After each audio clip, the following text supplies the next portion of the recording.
Hello, good afternoon, good evening, everybody. My name is Xander Elliotts. I'm speaking to you from the United Nations in New York, and I am joined by Elizabeth May. She is the co-leader of the Canadian Greens, also a member of Parliament in that country.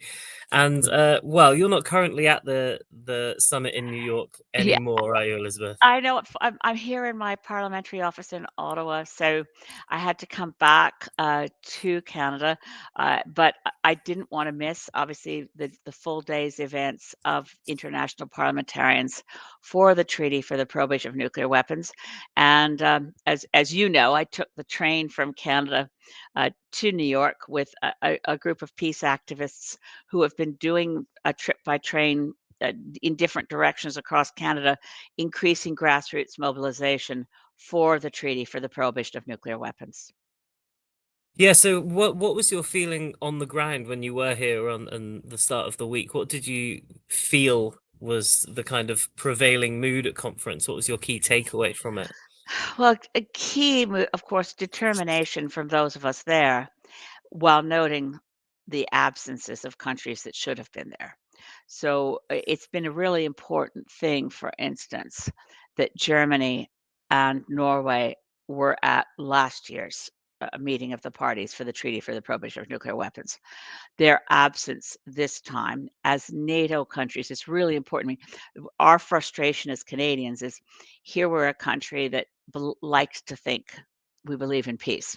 Our former prime minister, way back so long ago, Lester B. Pearson, won the Nobel Peace Prize for inventing UN peacekeepers to end the Suez Crisis so long ago.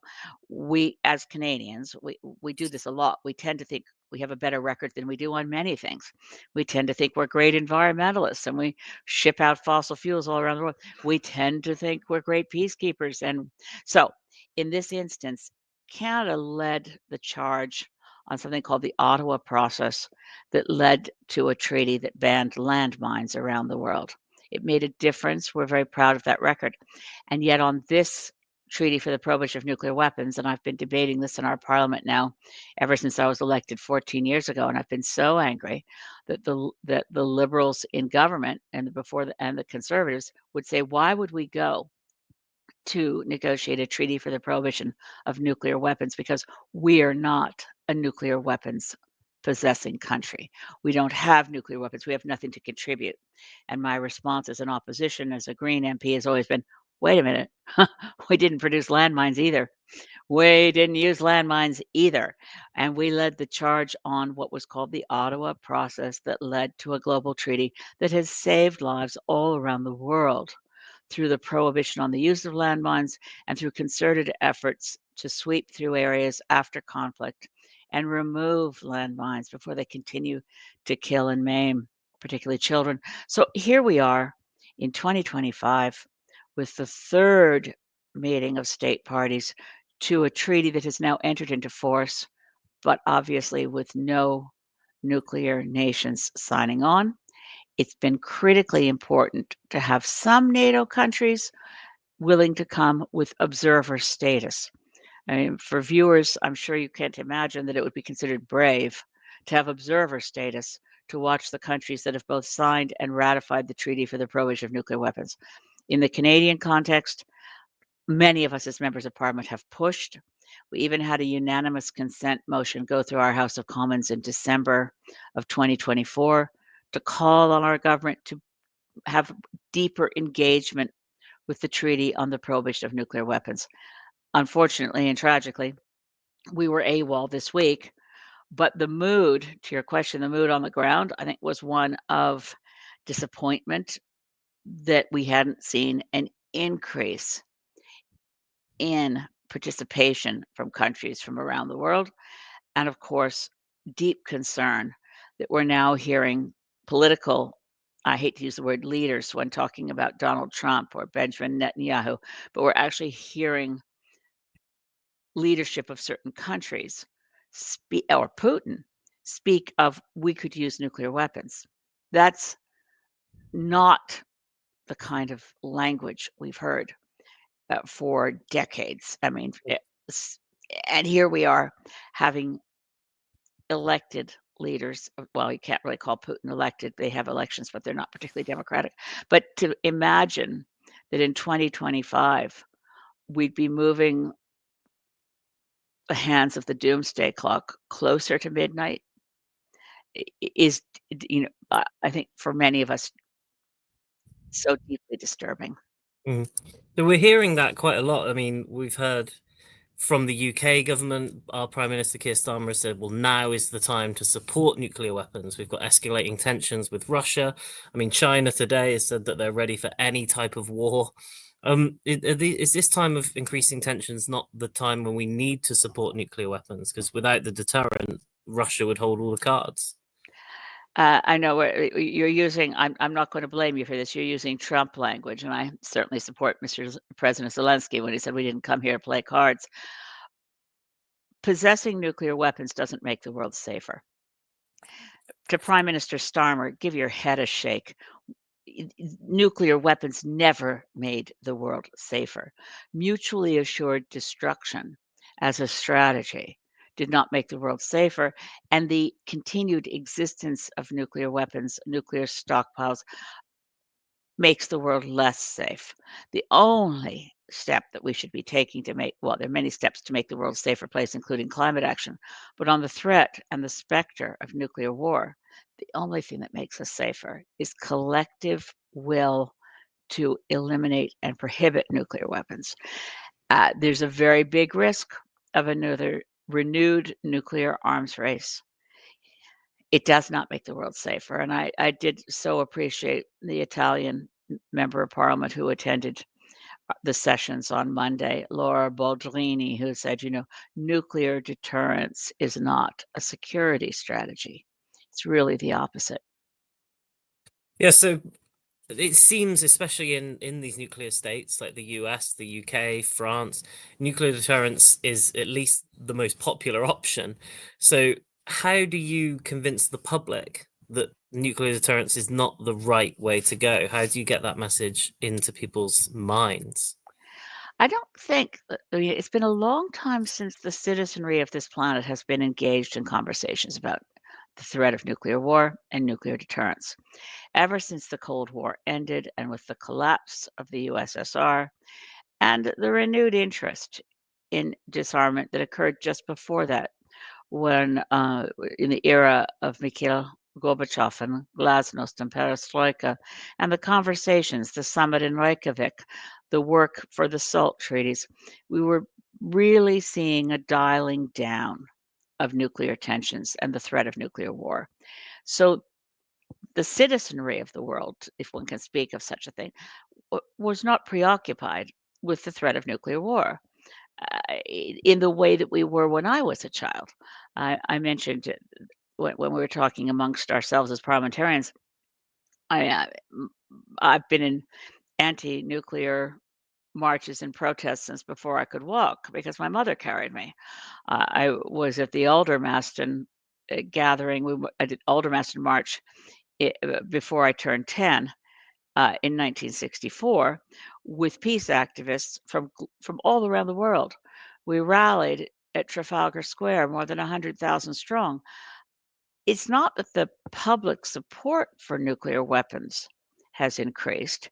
It's that with the end of the nuclear arms race, with the collapse of the USSR, with the proclamation that the Cold War had ended, and added to that a false claim that this was the victory of capitalism over communism and therefore to be celebrated. What it was the collapse of an archaic, controlling, top-down system of the USSR. Its collapse should have been a warning to the same kinds of people who think they control their systems of Wall Street and capitalism. The collapse of really large systems that think they can control everything. It's usually the people in the control rooms who are the last to notice that their particular version of the status quo is over.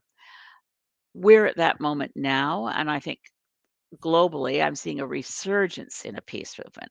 I'm seeing more people questioning, why have we allowed nuclear weapons to continue to exist on this planet? Why have we allowed the political descendants of Ronald Reagan and Mikhail Gorbachev, and the horror of those people being Donald Trump and Vladimir Putin? Why are we allowing them to take us closer to a nuclear Armageddon?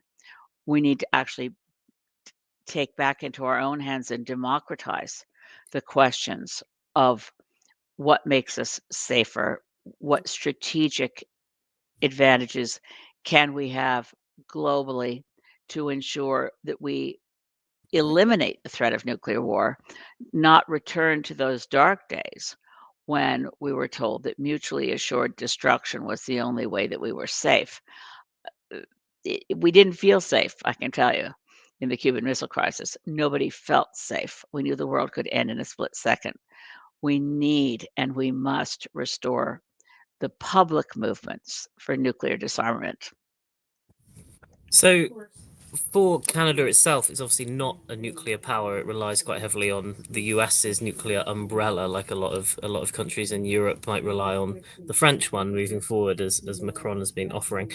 Um, as it's not a nuclear power, what do you think is the biggest obstacle for Canada in signing up to the TPNW, the Treaty on the Prohibition of Nuclear Weapons? Well, until recently, we thought the United States was our best friend. And on many foreign policy issues, we followed the US lead. I think those days are over. We're now having political leadership in Canada from many different parties saying we now realize the US is no longer our friend. And we'd be wise not to rely on the US for our economic health or even our own defense. We recently signed up, as many countries had done, for buying the US F-35 stealth bombers. Canadians are now rethinking that. Wait a minute, do we want to have any part of our security dependent on being able to get spare parts from the Pentagon?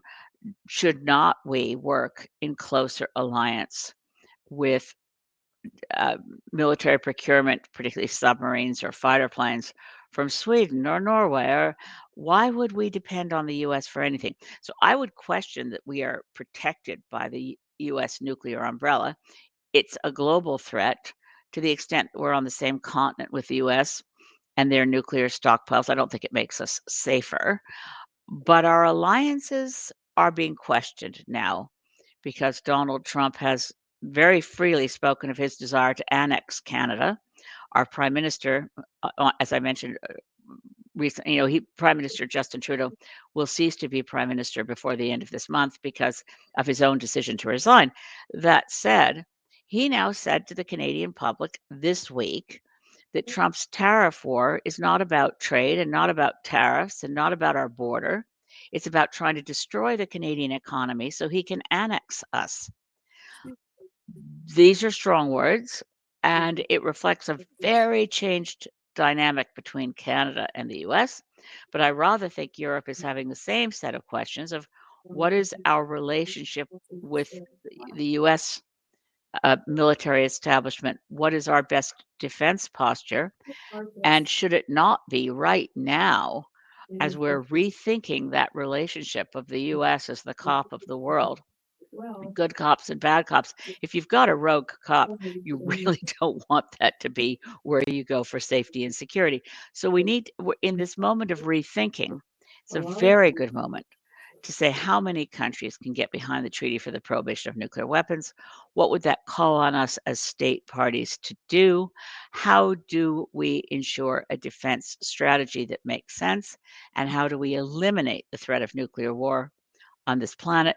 There's only one way to eliminate the threat of nuclear war, and that is to dismantle nuclear arsenals and ensure they are not ever rebuilt.